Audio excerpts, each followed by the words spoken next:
La mayoría cree que la psicología es una sola ciencia, con reglas claras y un camino definido, pero en realidad ni siquiera existe consenso sobre su objeto de estudio. Con el tiempo, la psicología ha cambiado, se ha fragmentado tanto que hoy no existe un acuerdo claro sobre qué estudia realmente. Por eso, hablar de una sola psicología no describe la realidad, sino una idea simplificada. Definir qué es la psicología no es sencillo. Distintos autores, en diferentes épocas y contextos, han propuesto diversas definiciones, y el objeto de estudio ha ido cambiando consecuentemente a lo largo del tiempo. La psicología como ciencia independiente nace en Alemania con la creación del primer laboratorio de psicología por Wilhelm Wundt en 1879. Y para llevar a cabo esto, la psicología se tuvo que desprender de la metafísica, siendo esta una parte de la filosofía que estudia el ser y los principios fundamentales de la realidad. ¿De qué manera se desprende la psicología de la filosofía? ¿Qué estudia la psicología? ¿Y por qué esta ciencia parece tener tantas ramas, teorías y enfoques? A lo largo de este video exploraremos la historia y las bases filosóficas que dieron origen a la psicología. Todo comienza en la antigua Grecia. Pitágoras buscó establecer una relación lógica entre los fenómenos físicos y los psicológicos, es decir, la sensación ligada a la percepción. Por su parte, Hipócrates fue el primero en sustentar que los problemas emocionales estaban relacionados con el cerebro, y desarrolló una teoría de la personalidad basada en 4 temperamentos: melancólico, colérico, optimista y flemático, y que el equilibrio entre estas sustancias, denominadas humores, determinaban la salud del sujeto. Luego, Sócrates centró su pensamiento en el mundo interior del ser humano, planteando que existe un conocimiento fundamental accesible a todos: la introspección, resumida en su famosa frase «Conócete a ti mismo». Finalmente, Platón propuso una división del ser humano en cuerpo y alma. Estas dos realidades se encontraban de manera accidental. Mientras que el alma es inmaterial e inmortal, el cuerpo está sujeto a la corrupción física y, en último término, la muerte. La primera formulación de la psicología como una disciplina de carácter empírico, es decir, basada en la experiencia, los sentidos y la observación del mundo, se encuentra en la obra de Ánima, sobre el alma, de Aristóteles. En este tratado, Aristóteles propone el concepto de alma como eje central de su pensamiento. Sin embargo, se aparta de la visión dualista de Platón, quien separaba el cuerpo y el alma como entidades distintas. Para Aristóteles, el alma no es una sustancia independiente, sino algo inseparable del cuerpo. Además, rechaza la idea de un alma universal o genérica. En su lugar, plantea que cada ser vivo posee un alma propia, entendida como entelequia. Esta consistía en la realización completa de algo que llevaba su potencial, siendo una finalidad interna, un estado final completo. Pongamos como ejemplo una semilla. Dentro de esta semilla está el potencial de convertirse en un gran árbol. Desde esta perspectiva, el alma se entendía como una cualidad propia de los seres vivos. Con el paso del tiempo, el concepto de alma perdió su significado original y se integró a la filosofía teológica. Así, con San Anselmo, el alma pasó a considerarse una sustancia distinta del cuerpo. San Agustín profundizó esta idea definiéndola como una sustancia espiritual, independiente del cuerpo, y que además es la causa que le otorga vida. Por su parte, Galeno introdujo un cambio importante al proponer que el cerebro es la sede del alma.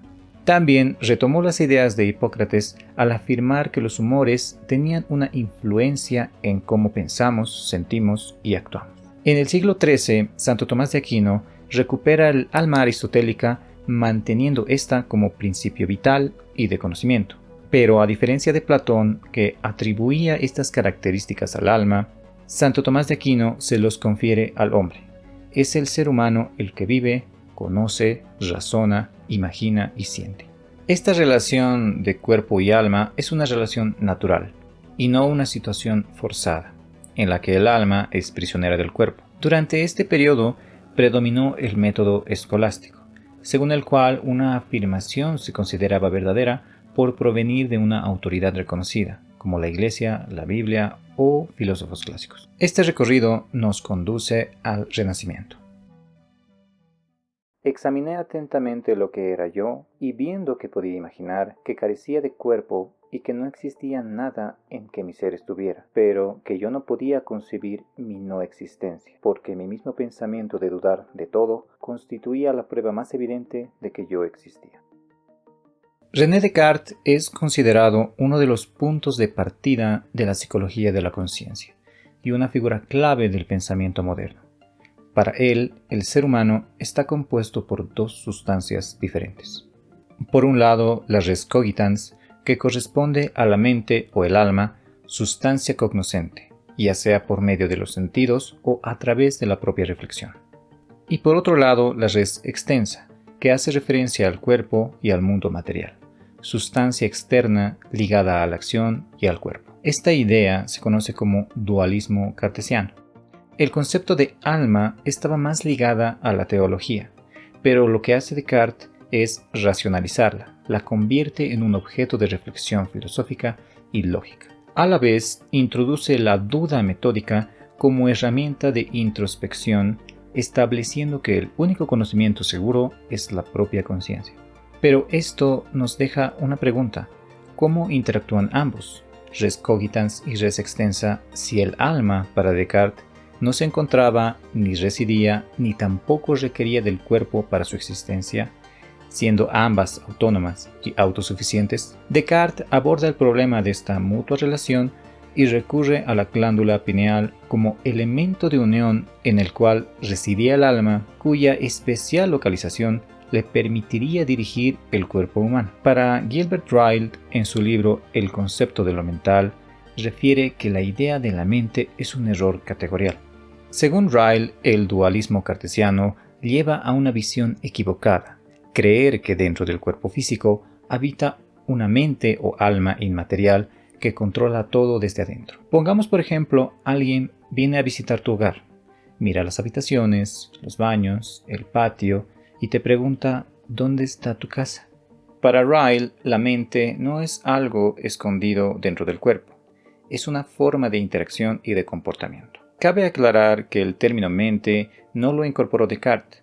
Se trata de un término que se incorporó en la psicología a partir de la palabra gemint, que en el 1300 se empleaba como sinónimo de recordar o tener presente, y siglos después fue extendido a un término equivalente a pensar, atender y estar consciente de algo.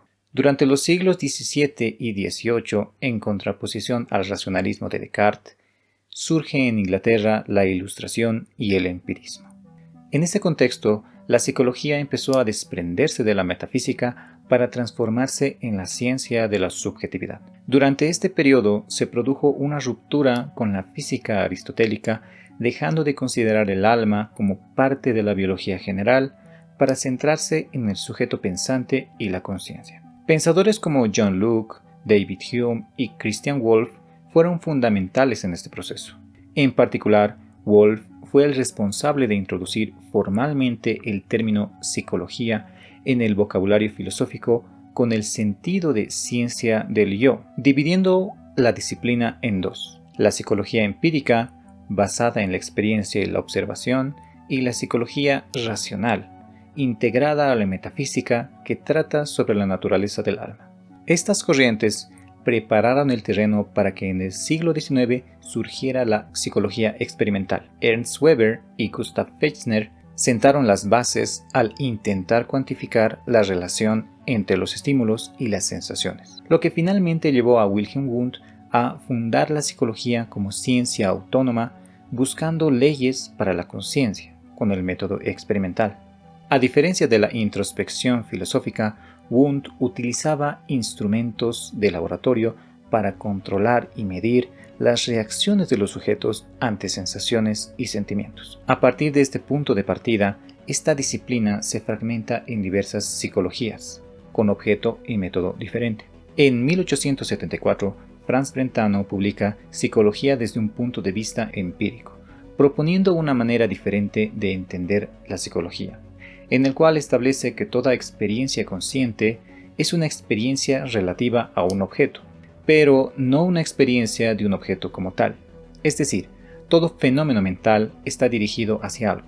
Pensamos algo, recordamos algo, percibimos algo. El contenido de la mente es intencional, es decir, se dirige hacia algo que siempre está relacionada con algún objeto. Esta intencionalidad no es una característica particular de la mente, sino que se reconoce como tal a partir de la vinculación a un objeto. Sin objeto no hay intención. Las formulaciones de Descartes y Brentano comparten un elemento en común, que el individuo se identifica como un yo consciente.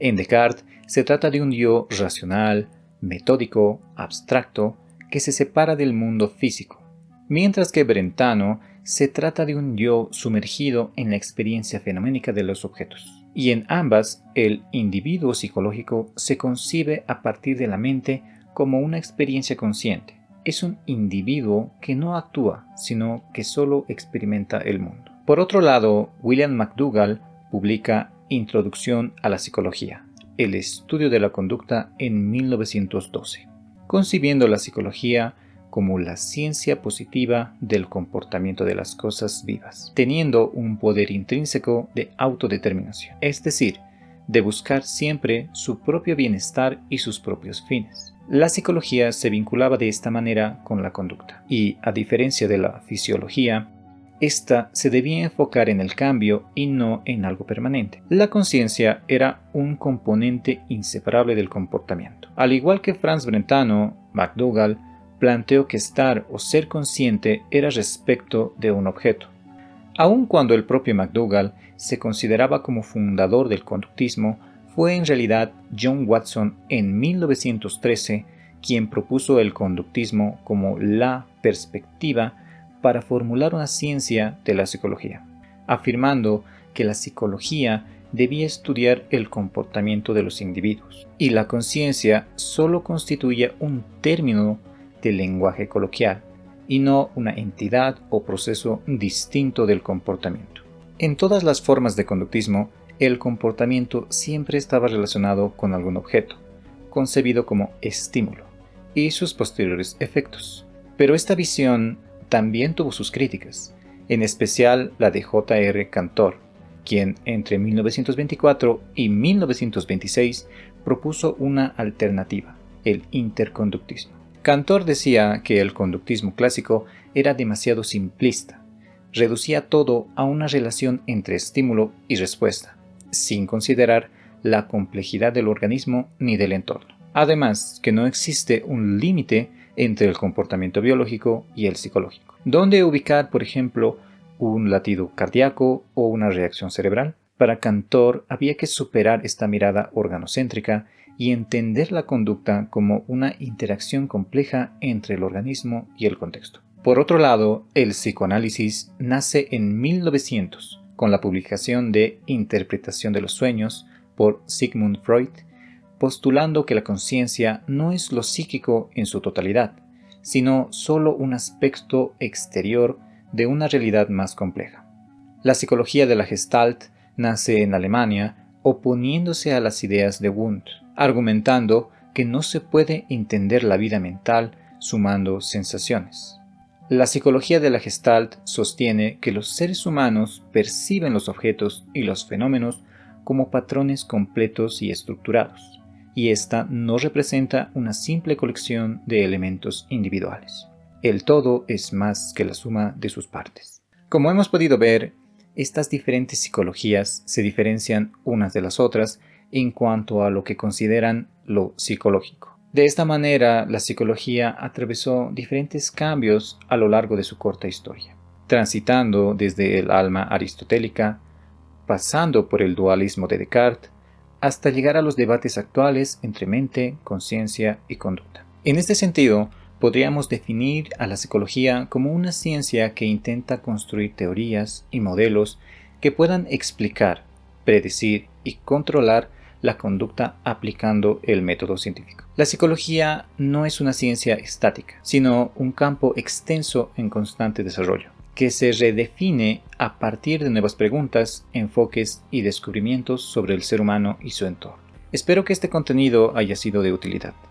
Todo el material de investigación utilizado en este video se encuentra disponible en la descripción.